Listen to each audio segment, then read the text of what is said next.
Assalamualaikum to Madam Farah and everyone. We are from Group 2 and today we will be discussing the answer for the question given in the case study for the topic 9 of Quality in Practice, Building Business Excellence in Hungary. So before we proceed to answer the case study, I would like to introduce our team members and myself. So my name is Norsinda Amisha binti Muhammad Fauzi. Here we have Dania Maria binti Aminuddin. Next is Shamimi Shahira binti GV Vijay Kumar. We also have Nur Alia Nadira binti Saladin. And finally, we have Nur Fatiha binti Ijan. And this is our question for the case study. Before we proceed to the question and answer, I would like to give an introduction to provide some context. In the wake of the Aryan Certain Fall, Hungary emerged as one of Europe's remarkable success stories, achieving economic growth even amidst global recession. This transformation is largely credited to the adoption of total quality practices introduced by Japanese professor Shoji Shiba, which empower companies like Burton Apta, Western, and Heron Porcelain Manufacturing to elevate their standard, achieve ISO certification, and win national quality awards. Through rigorous self-assessment and commitment to continuous improvement, this firm not only enhance customer satisfaction and operational effectiveness, but also contribute to Hungary economy resilience, embodying the core principle of business excellence. With this background, we can now proceed to the question and our analysis of the case study. So now, I will answer the questions. Number 1. The question given is, Western operates in an industry sector with both express and latent. Those that customer do not express, customer and market needs and expectation. Why are latent needs important in the telecommunication industry? And what does their importance mean for managing such a company? So, latent needs are important in the telecommunications industry because they can help drive innovation and generate ideas for new products and services. Thus, it will help a competitive advantage. Identifying and meeting latent needs can differentiate a telecommunication brand itself from its competitors.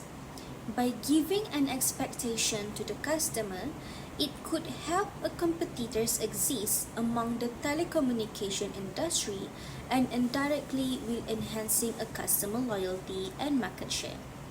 As for the example, DG, Maxis, and Celcom are the three major players in Malaysia. Three of these major telecommunication industry will compete to each other to give a better service in terms of price and a better network to the customer. Secondly, it helps to enhance a customer experience. By addressing these unexpressed needs, it can improve customer satisfaction and retention, leading to long-term relationships rather than one-time transaction.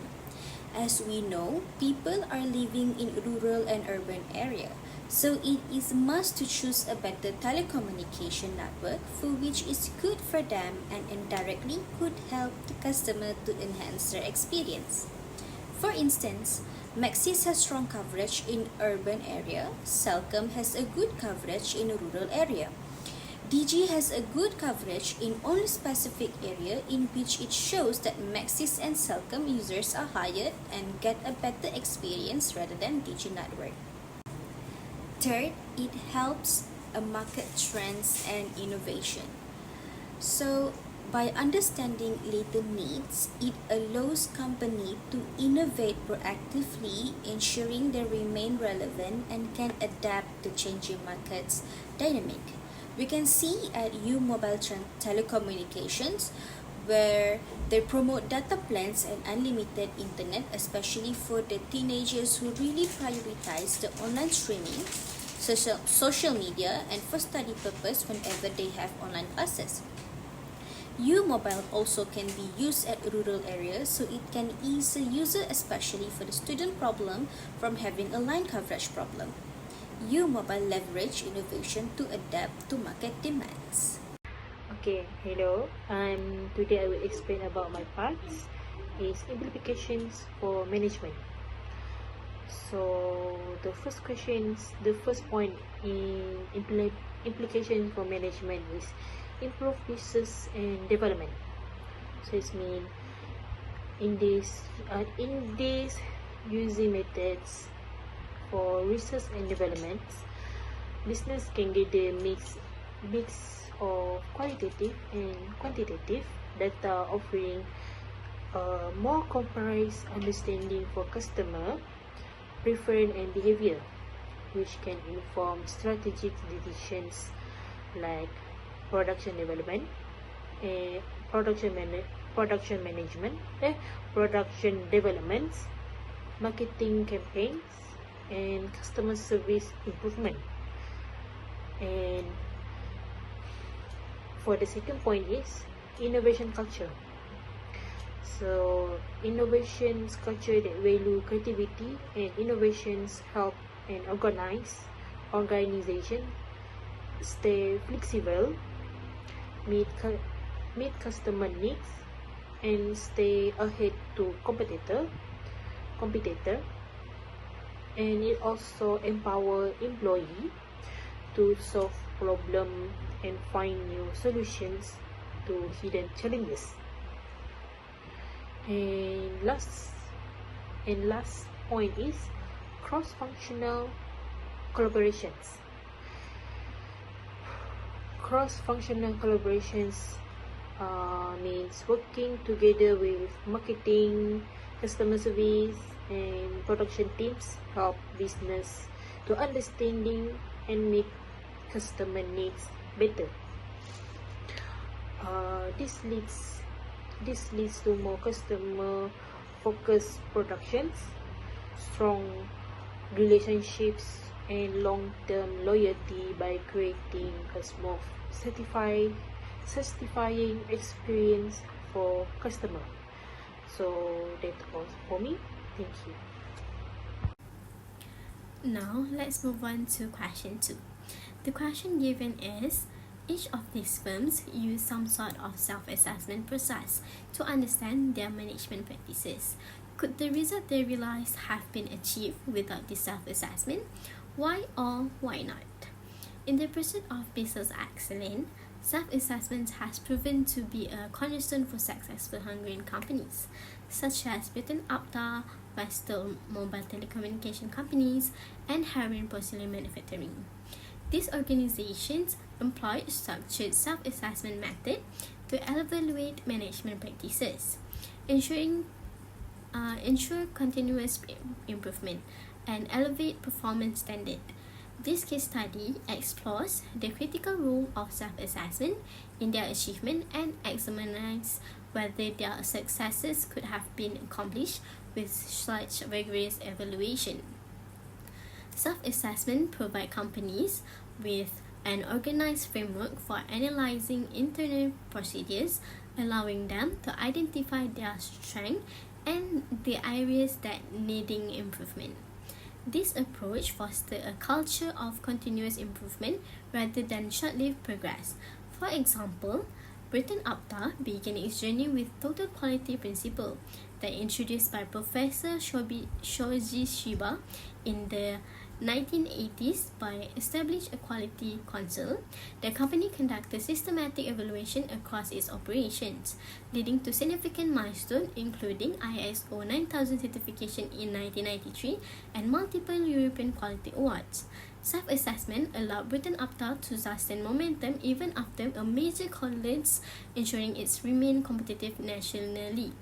Without this ongoing evaluation, Britain Apta might have been missed essential refinement critical to maintaining its standards and competitive edge. Similarly to Western Mobile Telecommunication Company, they adopted Baldrige criteria in 1994 and introduced EFQM-based self-assessment in 1996. With a structured self-assessment process, Western appointed criterion owners to oversee priority improvement areas, which were integrated into the company's business plan. This rigorous approach cultivated a culture of quality improvement that extended beyond technical achievement to broader social and environmental responsibility. By engaging multiple stakeholders, Western ensure that its business strategy align with the expectation of customer, employees, and social at large, promoting long-term trust and loyalty. Western commitment to self-assessment played a vital role in achievement the European Quality Award in 2000, 2001, underscoring the impact of its systematic stakeholder-focused improvement processes. Heron Porcelain Manufacturing also demonstrated a commitment to continuous quality improvement by utilizing 132 specific performance indicator to monitor and measure progress against international standard. While the company initially achieved ISO 9000 certification in 1995, it recognized the need for further commitment and incorporated ISO 14001 environmental management and the British Standard Institute Health and Safety System. Heron approach went beyond certification, focusing on employee satisfaction, environmental sustainability, and meeting evolving customer needs. This dedication to self-assessment earned Heron the Hungary National Quality Award in 1996 and solidified its esteemed market position. Without structured self-assessment process, Heron might not have sustained this level of improvement or competitive standing. Achieving such level of excellence would have been challenging without the structure, reflective nature of self-assessment, which encouraged this company to avoid complacency and continuously improve. The insight gained through self-assessment help guide strategic planning, refine management practices, and implement actionable improvement. Furthermore, self-assessment facilitates stakeholder engagement, a crucial component for both Western and Burton Apta, which involves stakeholders in the assessment process to align business decisions with evolving customer, employee, and regulatory needs. Stakeholder feedback provided continuous insight, fostering strong trust, loyalty, and enhancing their competitive position. The self-assessment process also enabled this company to benchmark against industry best practices. Heron use of performance indicator allow it to monitor its operation against broader industry standard, keeping its practices competitive on a global scale. Without self-assessment, the companies might have adopted a less systematic and more reactive approach, risking oversight of critical improvement opportunity that prove essential to their sustained success. So, in conclusion, the successes of Burton Apta, Western, and Heron underscore the indispensable role of self-assessment in achieving and maintaining business excellence. Their continuous improvement, customer satisfaction, and commitment to social responsibility were deeply connected to the structured evaluation made possible through self-assessment. Without these reflective practices, it is likely that their initial certification and award would have remained isolated achievement rather than foundation for a lasting journey toward excellence. Thus, self-assessment was not merely an evaluation tool, but also a fundamental driver of long-term growth, adaptability, and competitiveness for this organization, ensuring sustained business excellence. That's all for question 2. Last question for this case study is question 3. Question 3 is about how important is a national quality award to a nation's economic growth. First, these awards play a crucial role in improving company performance. Companies that are strive for excellent boost profitability, reduce costs, and enhance both customer and employee satisfaction. It is not just about recognition, it is about becoming better, more efficient businesses. Second, they contribute to higher levels of employment. By winning award, winning companies often share their best practices, which inspires other businesses to improve. As these companies grow, the demand for skilled worker rises, leading to more job opportunities across the economy. Third, these awards help enhance brand and company reputation. Winning companies serve as role models, showing they meet high standards of excellence. This boosts their credibility with customers, partners, and investors. As small companies achieve success, the national reputation for quality grows, attracting business and investment from around the world. Finally, national quality awards help in raising standards nationwide. When companies share their effective practices, it sparks a chain reaction of continuous improvement. Other businesses are motivated to adopt similar quality standards, leading to higher overall quality across industries and strengthening the national economy. For the conclusion, to conclude that the case study on Hungary's success in business excellence shows how companies like Barton Epta, Western Mobile, and Heron Porcelain use quality-focused approaches to achieve impressive growth and international recognition. By applying total quality principles, achieving ISO certifications, and committing to regular self-assessment, they improve both internal processes and global competitiveness. For example, Barton Epta's self-assessment after winning the European Quality Award reflect the importance of internal measurement, while Watson Mobiles focus on customer satisfaction and social responsibility aligns with external measurement concepts. Heron's porcelain investment in ISO for environmental management highlights the value of managing the cost of quality to prevent issues before they occur. This company also prioritized employee involvement and feedback systems, reinforcing the connection between quality management and long-term success. Hungary's journey illustrates that quality measurement is not just about improvement, it is a vital part of building competitive and resilient business.